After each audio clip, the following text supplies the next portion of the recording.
Hello guys, and welcome to episode 81 of my Total War Warhammer 2 playthrough, playing as the Von Carsteins on very hard difficulty. Today we're going to be taking Grimhold in our first step to world domination after the short campaign victory. Let's just auto-resolve this and take that. Lovely, we'll just occupy it. And that's going to give us the Southern Grey Mountains. Just whack a commandment in here.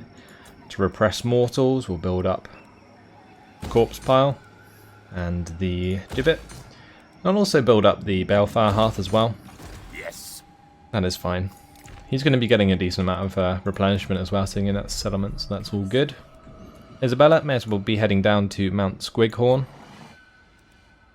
So we'll do that. And Warmond needs to get into Palavon this turn in order to help out with the public order and the vampiric corruption. As for Meinrad is busy chasing down Vladub Spearchucker, so we will chase after him. And we will have Milland probably just stay where he is, because I need to continue spreading the vampiric corruption here, as well as the public order. Pretty sure if I move out it will be pretty rough. Let's go and put the corpse pile in here, and we'll put a balefire brazier for now because we don't actually have one in Bordello yet. That will help out a little bit more with the vampiric corruption, although it's already going to go up to 86.7% because of the 7 osmosis, which is really nice. That's coming from the provinces surrounding. We can actually build more stuff here at Lyonese.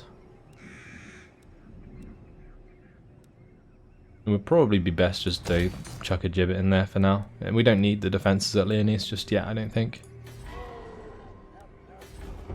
Elsewhere, I should probably upgrade Montfort, just so that we can get the level 3 walls there. Same goes for a lot of other places actually. I'm pretty sure we want level 3 walls. Where was it? Probably be up north somewhere. Yeah, we need some at Zavastra, that's fine.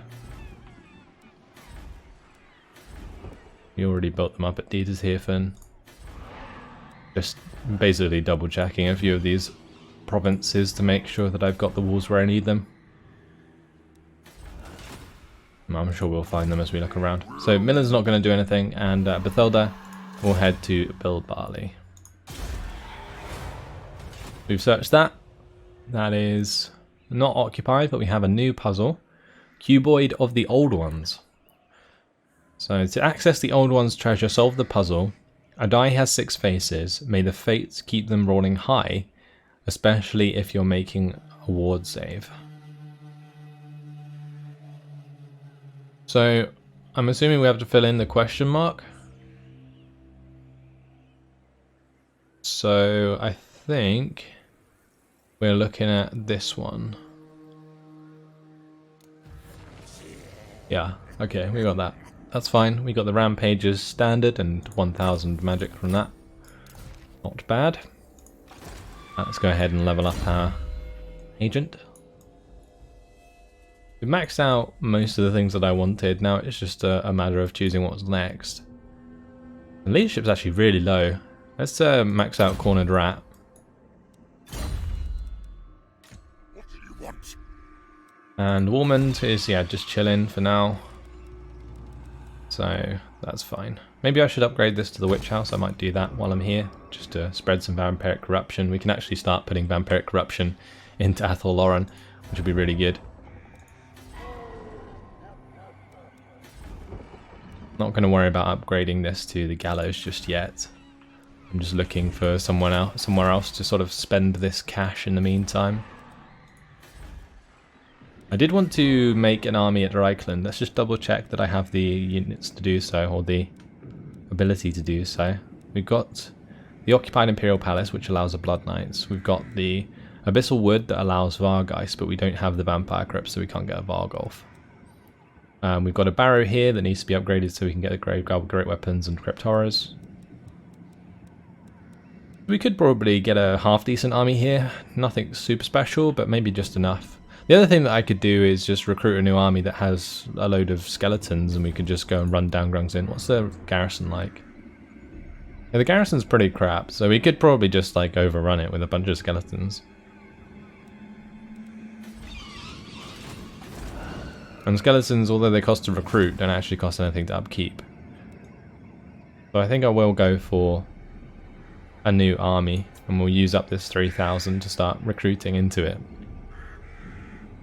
So Rudiger Steinhoff, this is the guy we've already recruited before. He costs 480.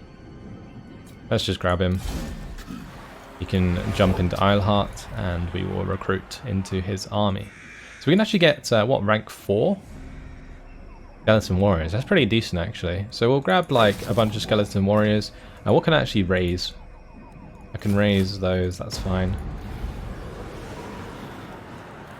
And although these guys don't cost any upkeep, the biggest issue that we have is that every time I create a new army, it increases the diffusion of magic, which makes overall army upkeep increase.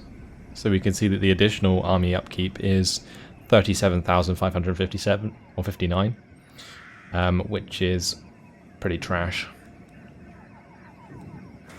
I think the best thing to do would be like to just recruit this turn in Eilhart and then move over to like Caron, because I could just like raise dead and then just run an attack rungs in. I think that would probably be the better way to do it, actually, rather than wasting the turns. I didn't realize that the recruitment capacity was so low.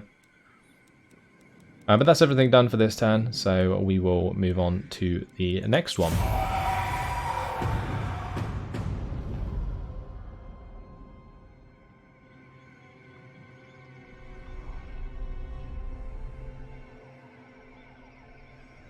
Greenskins running around with their agents being annoying, damaging the walls everywhere.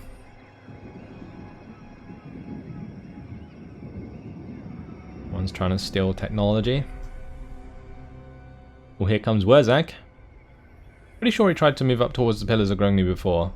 It does have walls though, so it should be able to defend itself quite nicely. We'll do quite a bit of damage. Sit by my side. What do the Wood Elves want? They would like us to join the war against the Blue Vipers. We are not going to be doing that today.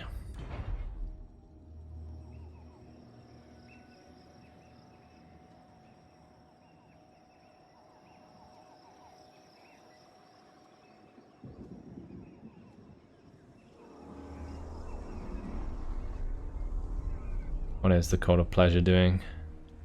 They've got a big old army on that Black Ark, that's for sure. And then we have an army up near Dietershafen, belonging to the Cult of Pleasure.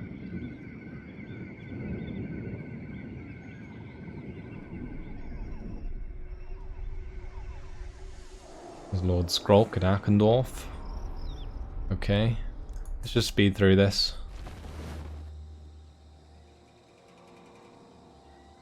Oh, okay. Khemri would like to declare war on Clan Pestilence. And we're not really in the right place to do this, I don't think. In the allies of the Cult of Pleasure and the Blue Vipers. If I accept, the world's gonna just explode, because I'm pretty sure the Blue Vipers own the southern continent in the New World, and the Cult of Pleasure owns the northern continent in Ulthuan. So it would pretty much be a world war if I accept this. Would be the fastest way to expand. But I'm not sure, especially with the armies in the positions that they are.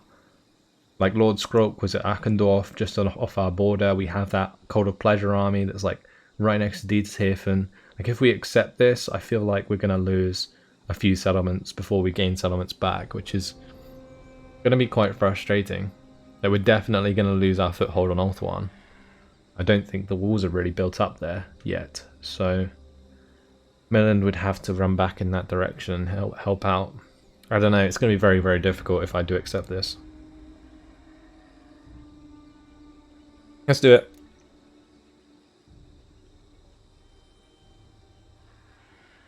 With any luck, we don't actually go to war with the Cult of Pleasure and Blue Vipers. But I think we do, because it's a military alliance.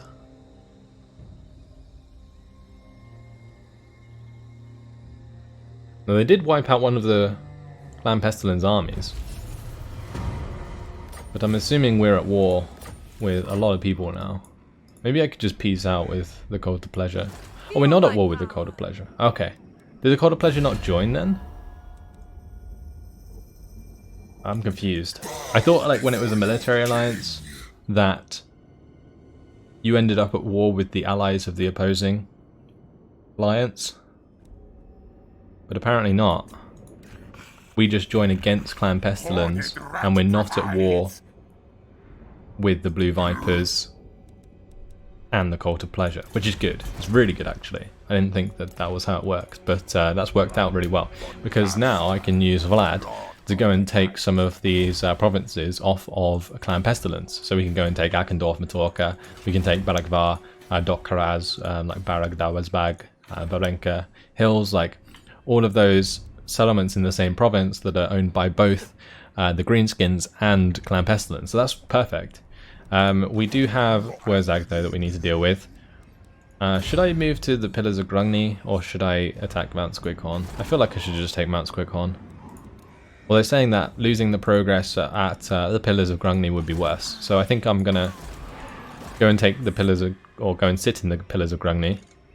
And then I will move back and take Mount Squighorn in the next turn if Wurzag decides to move away. If he decides to attack the Pillars of Grungni, then we're in a good position to defend it.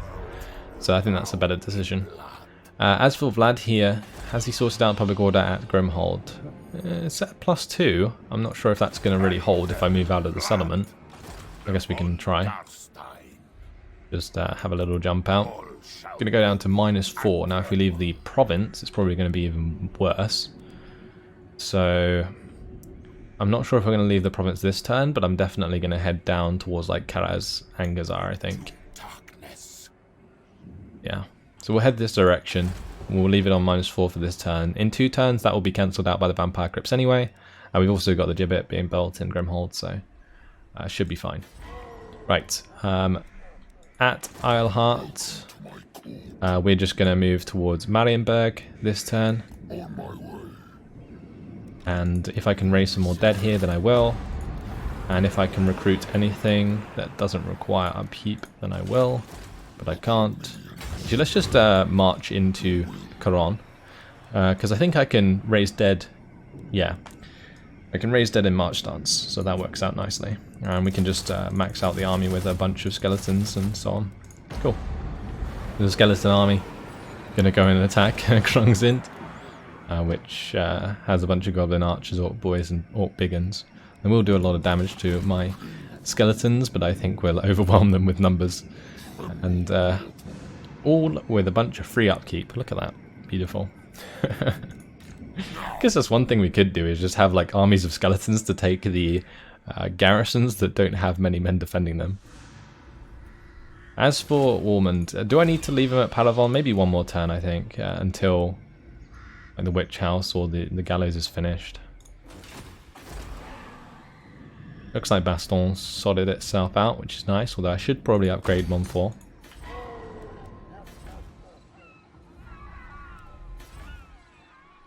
Alienes, should we upgrade this to the Haunted Mill? Maybe, I don't think we need to. I could get the Murky Harbour though for the extra 200 income, that could be something worthwhile investing in. I also need to start building the walls at Misnar, so we'll do that. So yeah, Torquerauli and Misnar would have been completely vulnerable to attacks from the Dark Elves should they have gone to war with us, but they didn't, so that's good. So yeah, Warman's staying where he is. As for Meinrad, he's being ran around at the moment by this stupid army. That's so annoying. Let's just move down here and hopefully we can continue the chase. They're just jumping either side of the river. Attack Aquitaine. Can we move out of this settlement and it still be okay? Yeah, okay. So it's going to give me -2. If I move out of the province itself and maybe head down to Brionne, let's see how bad it would be. -8. Yeah, that's fine. Let's carry on to Brionne. We'll take Brionne and then we'll attack Castle Carcassonne. I should actually have my Banshee move this direction and see what's at Castle Carcassonne if I can. Just out of range for this turn, but otherwise we can check it out soon enough. Nightmarish Reaping is finished in 3 turns, which is going to give us extra weapon strength for Cairn Wraiths and Hex Wraiths. That's nice. Let's end the turn.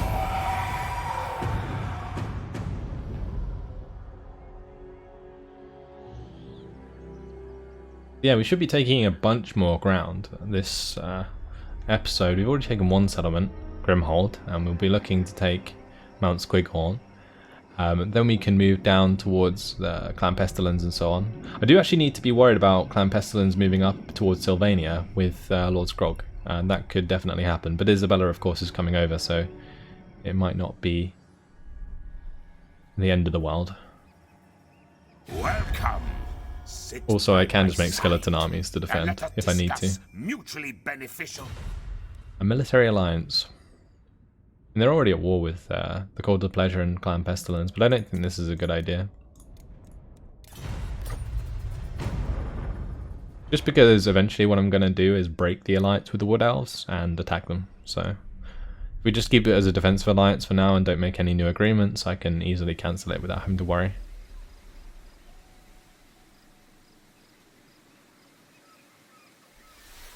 I'm probably going to confederate the Silver Host before I do anything against the Wood Elves, just so that my reliability rating is okay.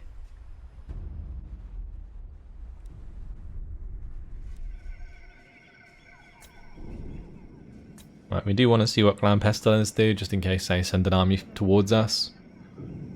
They'll likely just attack Khemri though, because they were just hanging around in Khemri's lands, which I think is why Khemri attacked them.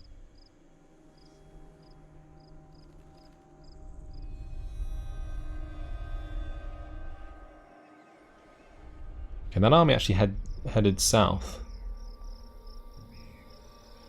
I'm not sure where that army is going either. It's really odd. Because usually, in terms of like AI auto-resolve, Skaven always tends to do very well. So if they have like even what looks like a crap army, generally they'll win battles.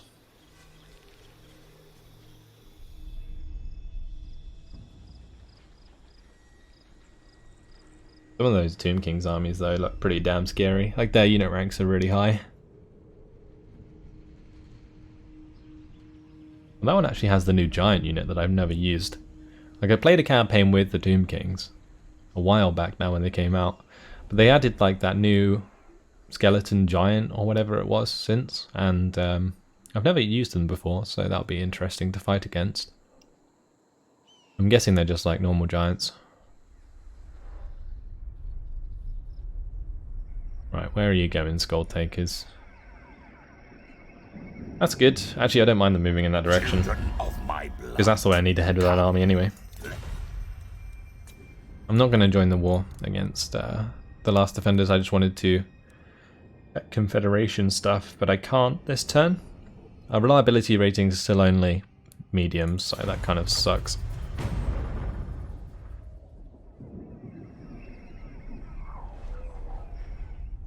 Okay, let's just speed through this. There's no need to watch every movement the Silver Host is making. And the Raketh Dynasty wants to attack the College of Pyrotechnics. I guess we'll just enter on the side of our allies. That should increase our reliability rating, right? Potentially? I don't know how exactly it works, but... oh well. Right, Milland can jump into Brion. We'll go ahead and colonize that. And I'll start to build that up. Lovely. That's going to upgrade Milland. He's actually very close to getting his Terrorgeist now. He's only 4 levels off. But let's go ahead and give him the Supernatural Horror. And for our Necromancer, let's max out the Wind of Death. That is fine. Right, Bathilda. Gonna head towards Castle Carcassonne. What can I do there? I can damage the walls with her. I can also probably try and assassinate Grimgor. It might be worth just trying to block him, actually. Yeah, let's just block him.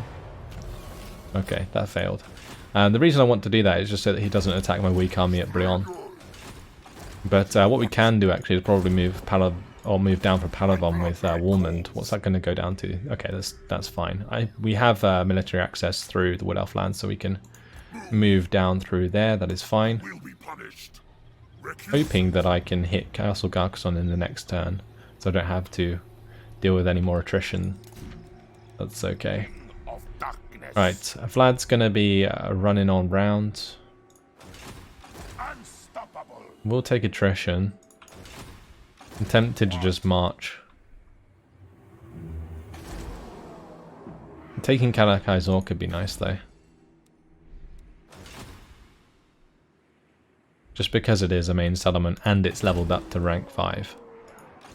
Power of light. Yeah, let's march towards Kalakaizor and we'll take Kalakaizor. Right, it looks like he ran away. So we'll go and take Mount Squighorn. And this is probably just an auto-resolve actually. Oh no, that killed the Fellbats. Oh, and that sucks. God damn. Stupid auto-resolve. I guess we don't really need Fellbats, so that's fine. Let's just occupy. And I will just recruit something else into her army.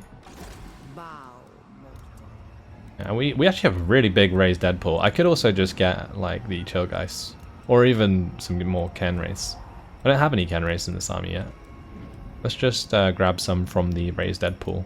Because then it only takes 1 turn.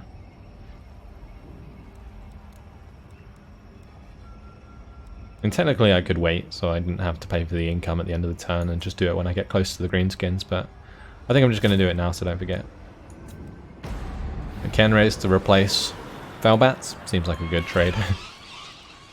And that Mount Squighorn, we can already level it up because I think we have population surplus here already, so that's good.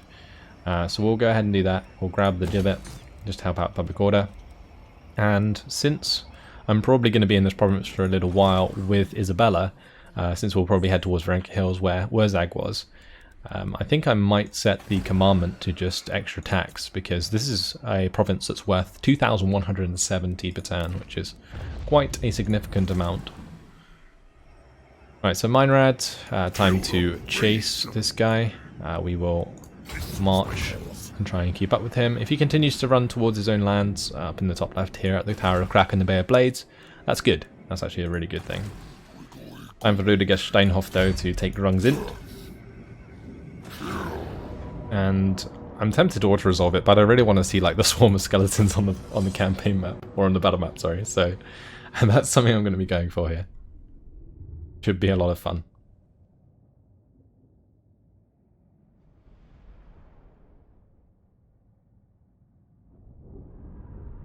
So we're just gonna like absolutely swarm them. And like, I can literally just set them in like a double line, and then just give a group command attack. We'll just run forwards and surround them with skeletons.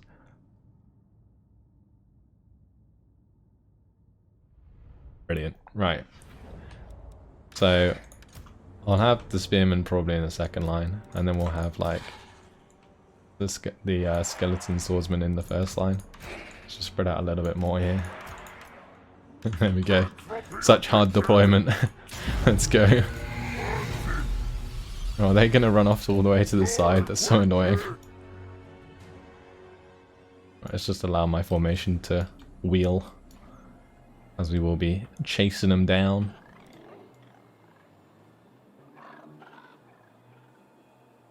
This is like such a cool army.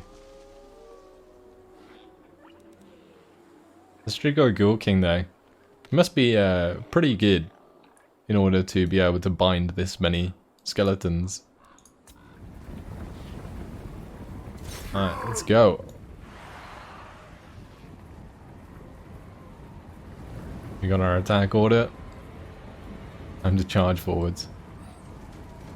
Yeah, any units that don't attack a unit initially, I will probably just have wheeled around the outside and charge in the back.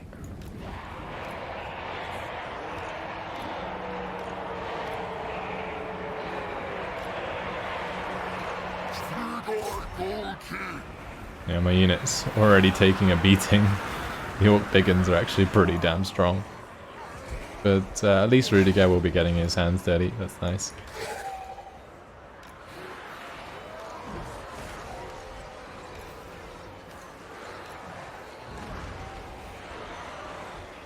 I mean, this is going to be pretty crazy. We can utterly surround them.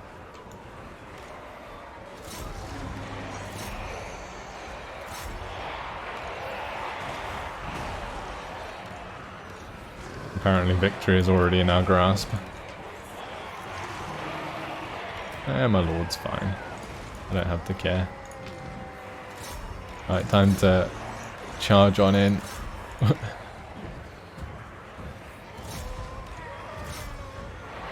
Oh, we just caught those goblin archers. Lovely. Right, let's go ahead and put down an invocation onto these skeleton warriors in the center. It's actually relatively thin in the center.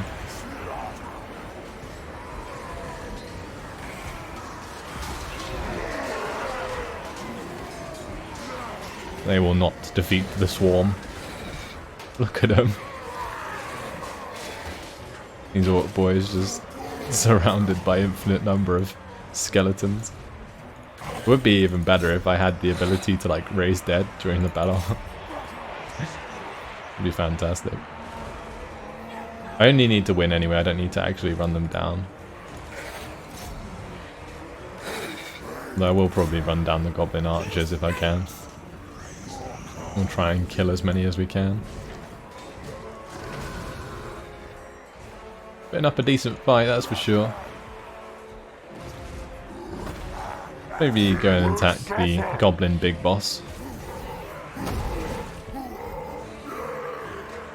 We do have the invocation that I can put onto Astrogorgol King anyway, so that's fine. But that is all of them broken, which is good. Oh, now we will slaughter them. They're just utterly surrounded.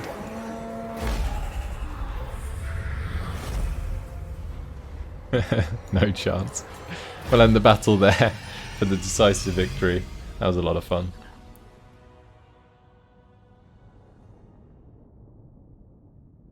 Best part is I can just merge them rather than having to wait for replenishment and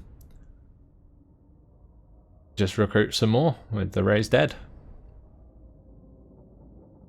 The infinite skeleton armies have now arrived.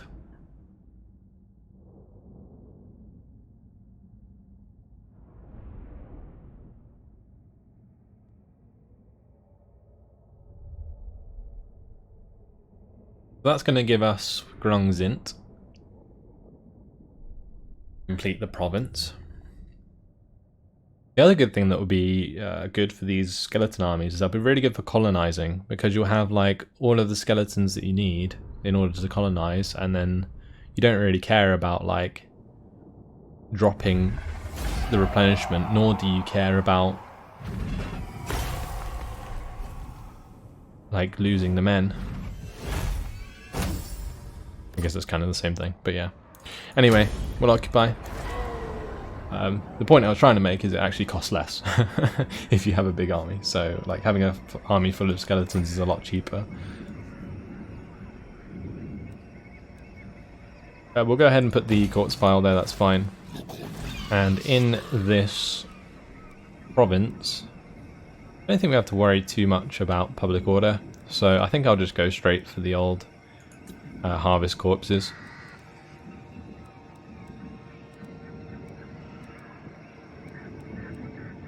We get a balefire hearth to spread some vampiric corruption? I think we should.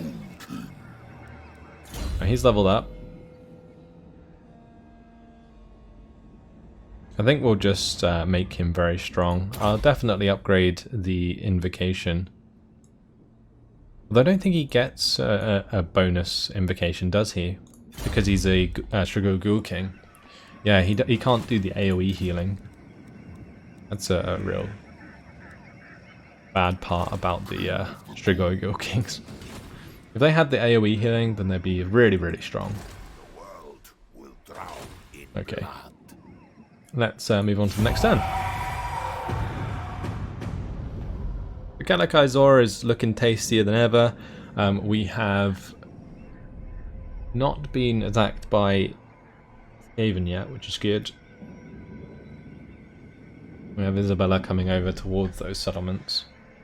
So we can probably wipe out Clan Pestilence, which would be very nice. I really hate playing against Skaven on the campaign map. It's a pain in the ass. Like having to find all of their provinces, or like making sure that they don't occupy certain settlements, and then the fact that they can hide in their settlements and stuff is just so annoying. I can imagine that when you play as them, which I don't think I've ever done on a campaign, the AI can just see your armies anyway, even if they're in a settlement, or at least know where you are, like always. I feel like that's going to be the case, on especially on very hard. So you'll never be able to actually use that against the AI.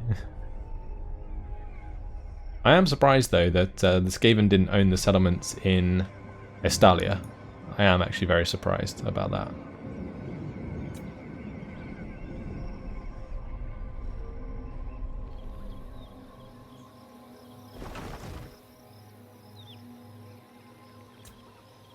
Okay. Right, we can skip the rest, I think, because we've seen the greenskins, we've seen Skaven. Looks like Kenry took a bite out of that Skaven army though. So, job well done.